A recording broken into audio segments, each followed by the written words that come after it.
پہلے گناہوں کی ظلمت ختم، اور دوسرا نام اعمال کے اندر نیکیوں کا ذخیرہ زیادہ۔ تو دیکھو یہ کتنی مزے کی بات ہے۔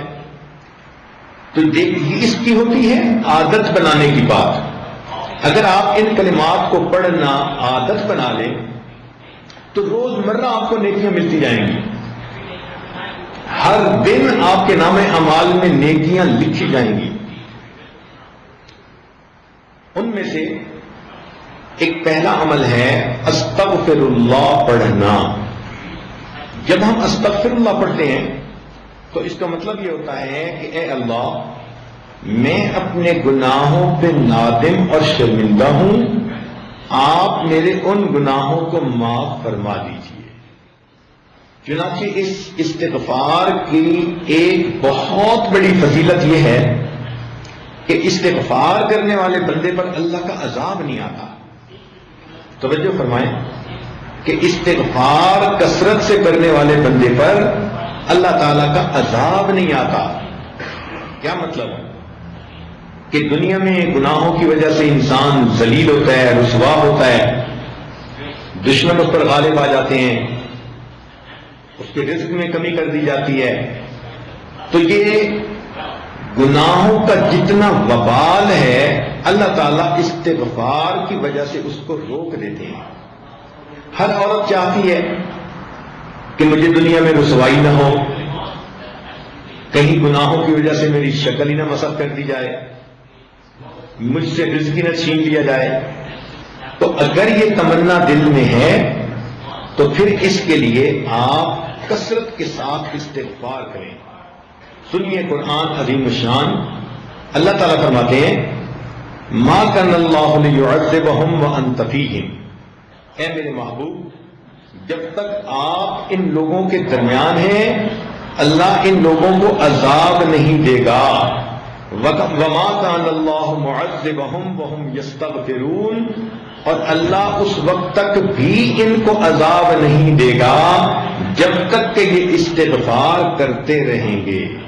اس کا مطلب یہ کہ نبی علیہ السلام کی موجودگی میں جو برکتیں تھیں کہ اللہ کا عذاب ٹل گیا تھا، استغفار کے پڑھنے سے بھی وہی برکتیں ظاہر ہوتی ہیں، اللہ تعالیٰ اپنے عذاب کو ٹال دیتے ہیں۔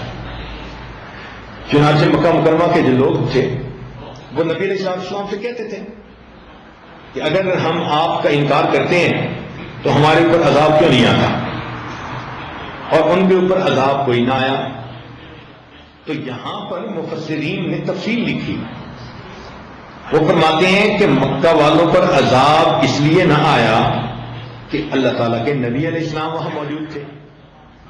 سوال پیدا ہوتا ہے کہ جب نبی علیہ السلام نے ہجرت فرما لی تو اس وقت عذاب آ جاتا؟ تو اس کا جواب علماء نے دیا کہ وہاں پر کچھ صحابہ موجود تھے جنہوں نے ہجرت نہیں کی تھی، وہیں رہ گئے تھے مگر کلمہ پڑھا تھا انہوں نے، بوڑھے تھے یا کوئی اور عذر تھا، تو ان کی برکت سے عذاب نہ آیا۔ پھر اس پر سوال پیدا ہوتا ہے کہ چلو پھر جب ایک وقت ایسا آیا کہ سارے ہی مسلمان ہجرت کر کے چلے ہی گئے تھے اور پیچھے کافر ہی رہ گئے تھے، مشرکین ہی رہ گئے تھے، تو اس وقت عذاب آ جاتا؟ تو مفسرین نے لکھا کہ ان مشرکین کی عادت تھی کہ جب یہ طواف کرتے تھے بیت اللہ کا تو غفرانک کا لفظ کہا کرتے تھے، غفرانک اے اللہ ہماری مغفرت کر دے، یہ بھی استغفار ہے۔ تو مشرکوں کے اس لفظ کے کہنے کی وجہ سے اللہ نے ان کو بھی عذاب سے بچائے رکھا۔ تو اگر مشرک یہ لفظ کہہ دے اللہ اس کو عذاب سے بچا دیتے ہیں، تو اگر مومن کہے گا تو پھر اللہ تعالیٰ کتنے مہربان ہوں گے۔ لہذا آپ استغفار کی کثرت کریں، دن میں 100 مرتبہ صبح اور شام تو کم سے کم درجہ ہے، زیادہ پڑھنا چاہیں تو زیادہ بھی پڑھ سکتی ہیں، کام کاج کے دوران بھی استغفر اللہ استغفر اللہ استغفر اللہ اپنی زبان پہ رکھ سکتی ہیں۔ جتنا استغفار زیادہ کریں گی 2 فائدے ہوں گے، ایک تو گناہ دھل جائیں گے، اور دوسرا اس کی وجہ سے اللہ تعالیٰ کا غضب ہٹ جائے گا، اللہ کا عذاب ٹل جائے گا۔ اب آپ تھوڑی دیر کے لیے بیٹھ کے سوچیں نا کہ اگر ہمارے اوپر اللہ تعالیٰ کا عذاب آ جائے تو ہم تو کسی کو شکل دکھانے کے قابل نہ رہیں. آج جو جی رہے ہیں تو یہ اللہ رب العزت کی صفت ستاری کے صدقے جی رہے ہیں. اس لیے ہمارے اوپر استغفار کرنا بڑا ضروری. ویسے قرآن مجید میں فرمایا گیا کہ جو لوگ کثرت سے استغفار کرتے ہیں تو ان کو 5 فائدے ملتے ہیں. ایک فائدہ تو یہ انہ کان غفارا کہ ان بندوں کے جو استغفار کرتے ہیں ان کی مغفرت کر دی جاتی ہے. دوسرا فائدہ کہ جہاں پر استغفار کثرت سے ہوتا ہے اللہ تعالیٰ بارشیں برساتا ہے, ان کو قحط سالی سے بچا لیتا ہے. وَيُمْدِدْكُمْ بِأَمْوَالٍ جو لوگ استغفار کرتے ہیں اللہ تعالیٰ ان کے مال میں برکت دے کر ان کی مدد کرتے ہیں. وَبَنِينَ اور جو لوگ استغفار کثرت سے کرتے ہیں اللہ تعالیٰ ان کو بیٹے عطا کرتے ہیں. اب کون سی عورت ہے شادی شدہ جو کہے کہ مجھے بیٹے کے پیدا ہونے کی طلب نہیں, تمنا نہیں؟ ہر عورت وش کرتی ہے. اور یہ بیٹے والی نعمت کیسے ملتی ہے؟ قرآن پاک کی آیت کا مفہوم کہ استغفار زیادہ کریں گی تو اللہ رب العزت بیٹے کے ساتھ بندے کی مدد فرمائیں گے. جنات اللہ تعالیٰ باغ عطا فرمائیں گے. وَيَجْعَلْ لَكُمْ أَنْهَارًا اور اللہ تعالیٰ زمین سے پانی کے چشمے جاری فرمائیں گے. اس لیے ہمیں چاہیے کہ ہم کثرت سے استغفار کریں. استغفار ہر بندے کو کرنا چاہیے, چاہے نیک ہے چاہے بد ہے.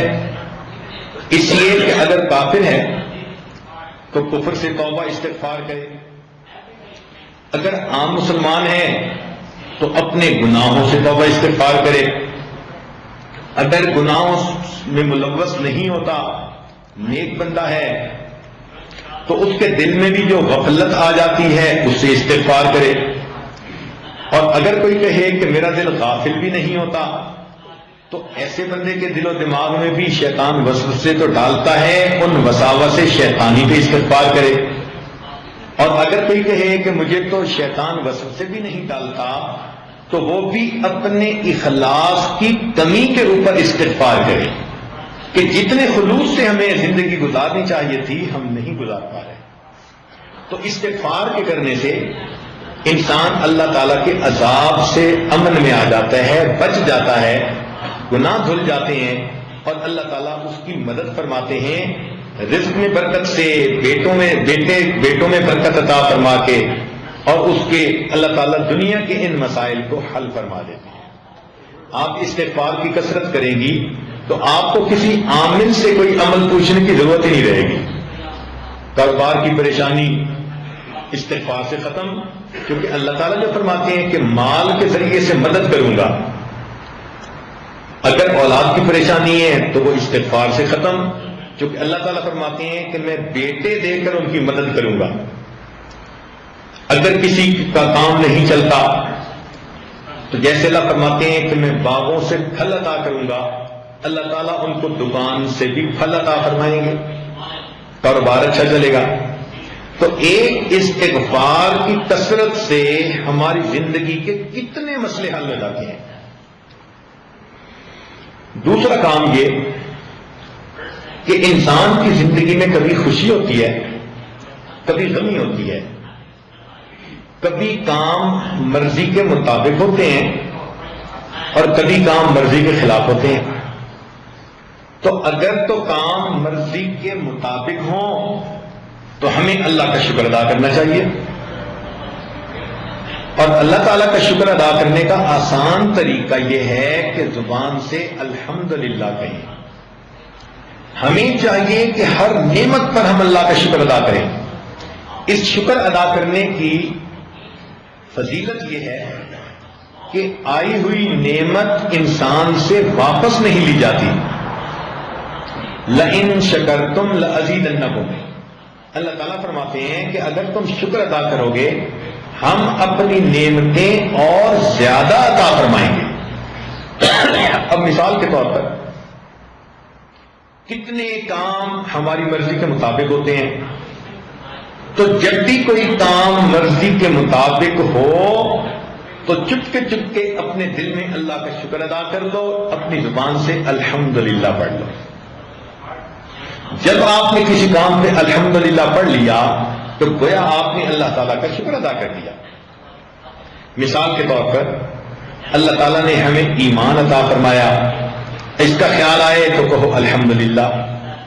اللہ تعالیٰ نے آپ کو صحت عطا فرمائی، بیماری کوئی نہیں، خیال سوچ میں آئے تو کہو الحمدللہ۔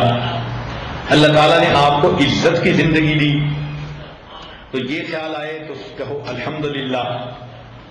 اللہ تعالیٰ نے آپ کو عزت کی روزی گھر بیٹھ کر عطا فرمائی، یہ خیال آئے تو کہو الحمدللہ۔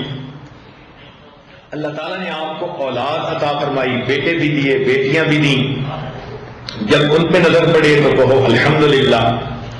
اللہ رب العزت نے آپ کو اپنا گھر دیا، سر چھپانے کا در دیا، جب اس کو دیکھیں تو کہو الحمدللہ۔ اگر کوئی آپ کی تعریف کرے، کوئی عورت آپ کو کہتی ہے آپ نے بڑا اچھا کیا، میں بہت خوش ہوں، تو اس تعریف پر کہو الحمدللہ۔ اگر آپ کے بچے بخیریت سکول سے واپس آ گئے، ان کو دیکھتے کہو الحمدللہ۔ اگر آپ کے بچے شوق ذوق کے ساتھ پڑھتے ہیں تو کہو الحمدللہ۔ اگر وقت پہ آپ نے کپڑے دھو لیے، تیار ہو گئے، کہو الحمدللہ۔ اگر آپ نے کھانا وقت پہ پکا لیا کہو الحمدللہ۔ اگر آپ کے گھر مہمان آئے اور وہ خوش واپس گئے کہو الحمدللہ۔ اگر آپ کو وقت پہ نماز پڑھنے کی توفیق مل گئی کہیں الحمدللہ۔ آپ نے وقت پہ تلاوت پابندی کے ساتھ کر لی، اذکار مراقبہ پابندی کے ساتھ کر لیا کہیں